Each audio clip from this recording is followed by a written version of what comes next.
నెల్లూరు జిల్లా జువ్వెలదిన్నె పరిధిలోని ప్రభుత్వ స్థలం ఆక్రమణకు గురవుతుందనే ఆరోపణలు వెల్లువెత్తుతున్నాయి.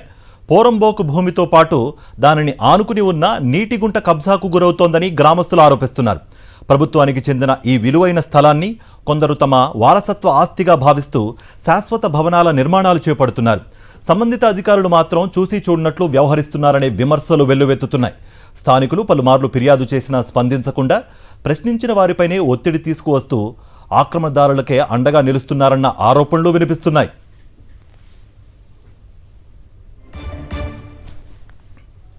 నెల్లూరు జిల్లా జువ్వెలదిన్నె పరిధిలోని ప్రభుత్వ స్థలం ఆక్రమణకు గురవుతుందనే ఆరోపణలు వెల్లువెత్తుతున్నాయి.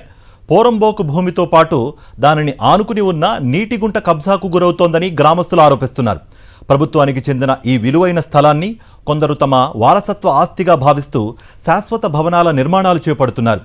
సంబంధిత అధికారులు మాత్రం చూసి చూడనట్లు వ్యవహరిస్తున్నారనే విమర్శలు వెల్లువెత్తుతున్నాయి.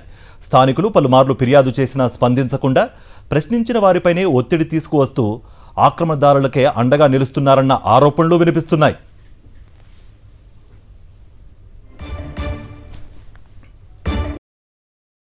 మరిన్ని అప్డేట్స్ కోసం ఛానల్ ను సబ్స్క్రైబ్ చేయండి. నోటిఫికేషన్స్ కోసం బెల్ ఐకాన్ పై క్లిక్ చేయండి.